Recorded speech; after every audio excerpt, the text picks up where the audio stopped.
compañeros de la mesa. Y saludamos a esta hora a la defensora del pueblo, Iris Marín. Hoy es 9 de abril que se ha instituido como el Día de las Víctimas.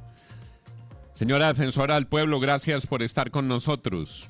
Buenos días, Juan. Muchísimas gracias a ustedes por invitarme.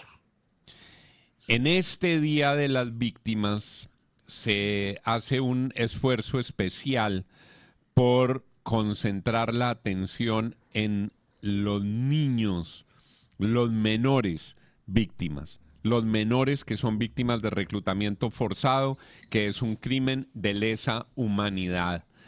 El reclutamiento forzado de menores, doctora Iris Marín, defensora del pueblo, es una tragedia que en Colombia sigue avanzando. Y los grupos terroristas, y los grupos criminales, y las bandas narcotraficantes, y los que buscan negociaciones de paz total con el gobierno, y los que buscan prebendas y beneficios del Estado en el futuro, siguen reclutando menores. ¿Qué decir sobre este panorama hoy, en el Día de las Víctimas?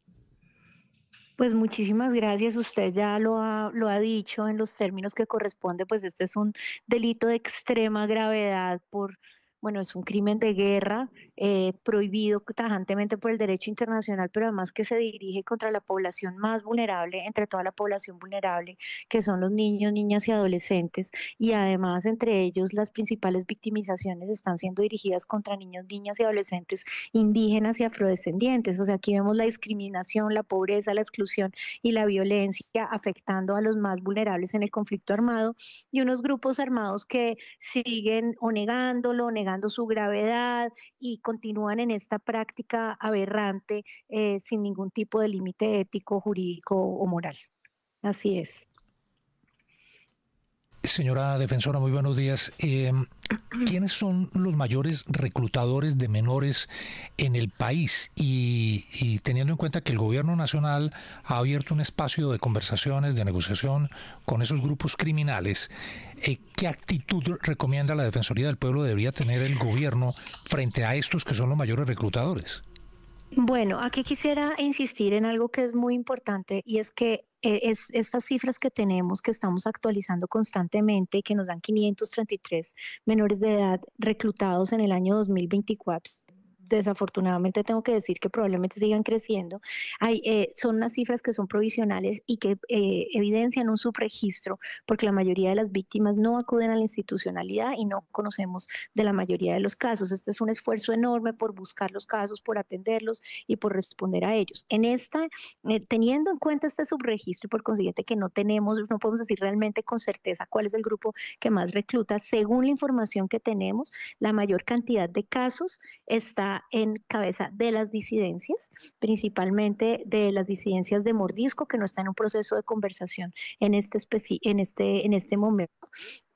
También del ELN, que tampoco, que ya hubo una ruptura del grupo, es el segundo grupo más importante, pero también está la segunda Marquetalia y la Coordinadora Nacional del Ejército Bolivariano, que especialmente esta última sí está en proceso de conversaciones, y las disidencias de Calarcá, llamadas Estado Mayor de los Bloques y el Frente, que continúan reclutando y que de hecho este año tuvimos conocimiento de varios casos de niños y niñas que terminaron asesinados o que ellos, por ejemplo, hay un video de unos niños en Guaviare que ellos habrían recapturado, los tenía las disidencias de Mordisco y las disidencias de Calarcá se quedaron con ellos en un combate. Y son 11 niños, niñas y adolescentes que los presentaron en un video diciendo pues que se habían quedado en las disidencias. Nosotros le emitimos una comunicación a las disidencias de Calarcá pidiéndoles que dieran libertad inmediata a estos menores de edad y ellos no han respondido positivamente esta solicitud. Ellos argumentan en primer lugar el tema de la edad, algunos de ellos y muchos otros grupos, el ELN también, alegan que el reclutamiento está prohibido únicamente hasta hasta los 15 años, lo cual no es cierto. En nuestro ordenamiento jurídico está prohibido todo reclutamiento menor de 18 años. Y segundo, dicen que es que algunos de ellos se quieren quedar y pues aquí todo reclutamiento de menor de edad es forzado. Los niños no pueden estar en grupos armados ni en actividades bélicas y por consiguiente esto tampoco es una excusa, Sí. pero pues las usan para ese fin. Y también está el ejército gaitanista que tiene 14 casos reportados el año pasado, o sea, el clan del Golfo. Señora defensora, permítame cambiarle de tema porque estamos hoy todos un poco conmocionados por este crimen aberrante y horrendo a una mujer trans, Sara Millerey, en Bello, Antioquia, y sin entender un poco qué fue lo que pasó, quiénes son los posibles victimarios, cuál es el origen de este caso, qué saben ustedes y cuál es su pronunciamiento. Sí, terrible. Antes de pasar a ese caso, un crimen de prejuicio terrible, solo quisiera, para cerrar el tema anterior, comentarles que además ahora estamos identificando centros de entrenamiento de niños, niñas y adolescentes reclutados.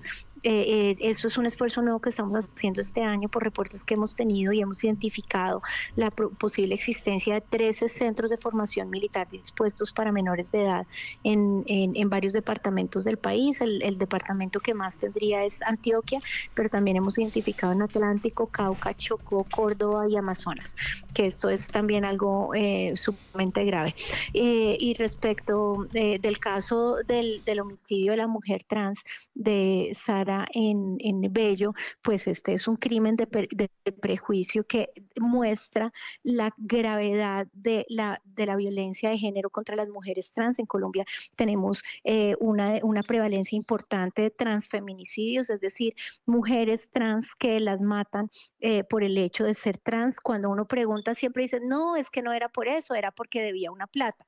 No, no era por eso, es que era una riña. No, pero resulta que a ellas las matan más en las riñas, en la plata, por las deudas que a cualquier otra persona. Y esto pues es un acto de tortura, pues le rompieron las piernas, los brazos, la pusieron en este río y además con la gravedad de tener un video de una persona que le estaba viendo y que no la auxilió.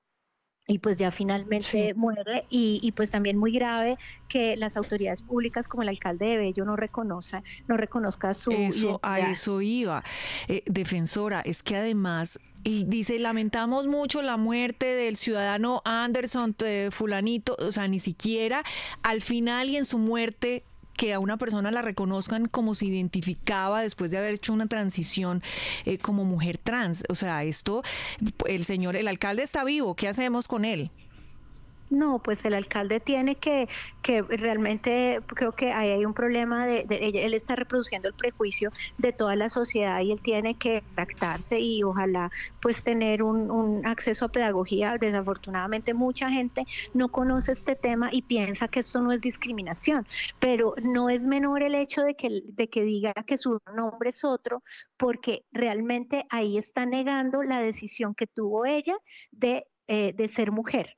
Y esa negación de la sociedad de respetar el derecho de ser mujer se escala a un nivel de violencia que lleva a este nivel de criminalidad y de gravedad. Entonces sí, ahí él tiene una responsabilidad. Nosotros pues desde la Defensoría del Pueblo pues emprenderemos pues las acciones, pues primero la interlocución con el alcalde y segundo las acciones que correspondan para que rectifique y para que no siga reproduciendo este lenguaje que niega pues los derechos de la población trans. Le agradecemos a la defensora del pueblo Iris Marín que haya estado con nosotros esta mañana en este 9 de abril, Día de las Víctimas. Sigue el reclutamiento forzado de menores y siguen generándose todas las reacciones que proceden después del crimen horrendo perpetrado en Bello. Muchas gracias, señora defensora. Muchas gracias por recordar hoy a las víctimas. 7 de la mañana, 48 minutos. Nos vamos para Bogotá. Diana Alvarado. Diana Alvarado, hay un trancón, hay una congestión en el centro hacia el occidente de la ciudad, calle 26, avenida Ciudad de Cali, sentido oriente-occidente, rumbo al aeropuerto El Dorado. Gente que está en este momento tratando de llegar a tomar sus vuelos, gente que está llegando a sus lugares de trabajo. ¿Qué está pasando, Diana? Sí, señor, don Juan, en vivo la FM de RCN desde el lugar de